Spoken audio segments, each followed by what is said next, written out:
First ಒಂದು video ಹಾಕ್ತೀನಿ ನೋಡ್ಕೊಂಬನ್ನಿ.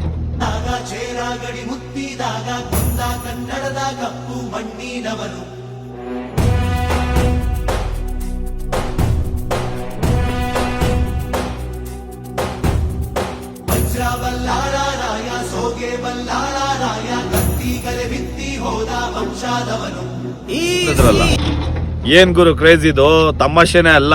ನಾನಂತೂ ನಿಜವಲ್ಲೂ ಫಿದಾ ಆಗ್ಬಿಟ್ಟಿದ್ದೀನಿ ಹುಡ್ಗಂಗೆ. ಯಾಕೆ ಅಂದ್ರೆ ಈ ರೀತಿ ಕ್ರೇಜು ಯಪ್ಪ ಭಯಂಕರ ಗುರು. ಫಸ್ಟ್ ಶೋಲೆ ಹೋಗಿದ್ದಾನೆ ಆ ಹುಡ್ಗ. ಲೆಕ್ಕ ಹಾಕಿ ಎಷ್ಟು ಜನ ಇರ್ತಾರೆ, ಎಷ್ಟು ತೊಂದರೆಗಳಾಗುತ್ತೆ ಅವನಿಗೆ, ಎಷ್ಟು ನೋವಾಗುತ್ತೆ. ಜನದ ಇಕ್ಕಟ್ಟಲ್ಲಿ ತಳ್ಳಾಡಿ ಗುದ್ದಾಡಿ ಯಾವ ರೀತಿ ನೋವಾಗ್ಬೋದು ಅವನಿಗೆ. ಆ ನೋವಲ್ಲೂ ಆ ಹುಡ್ಗ ಹೋಗಿ ನೋಡ್ಕೊಂಬಂದಿದ್ದಾನಲ್ಲ, ನಿಜಲ್ಲೂ ಗ್ರೇಟ್ ಗುರು. ಒಬ್ಬ ಹುಡ್ಗನ್ ಹಿಡ್ಕೊಬೇಕು ಅಂದ್ರೆ 3-4 ಜನ ಬೇಕು. ಹೋಗಿ ಫಿಲಮ್ ನೋಡ್ಕೊಂಡು ಹೊರಗಡೆ ಬಂದಿದ್ದಾನಲ್ಲ, ನಿಜಲ್ಲೂ ಗುರು ಹುಡ್ಗಂಗೆ. ಡಿ ಬಾಸ್ ಅಭಿಮಾನಿಗಳು ಪ್ರತಿಯೊಬ್ರು ವಿಡಿಯೋ ಶೇರ್ ಮಾಡಿ, ಯಾರ್ಯಾರ್ದೋ ಶೇರ್ ಮಾಡ್ತೀರಾ, ಎಂತೆಂಥವ್ರನ್ನೋ ಬೆಳೆಸ್ತೀರಾ. ಈ ಹುಡ್ಗಂಗೆ ಸಪೋರ್ಟ್ ಮಾಡಿ. ಬಾಸ್ ನೋಡ್ಬೇಕು ಅವನ್ನ ಬಂದ್ರೆ ಹೊರಗಡೆ, ಆ ರೀತಿ ಶೇರ್ ಮಾಡಿ ಹೇಳ್ತೀನಿ. ತಮಾಷೆನೆಲ್ಲ ಗುರು. ಕಾಲ್ ಫುಲ್ಲು ಸರ್ಜರಿ ಆಗಿದೆ ಒಂದು, ಏಟಾಗಿದೆ. ಆ ಹೇಟಲ್ಲೂ ಹೋಗಿ ನೋಡ್ಕೊಂಡ್ ಬಂದಿದ್ದಾನೆ ಅಂದ್ರೆ ಏನ್ ಗುರು ಕ್ರೇಜು.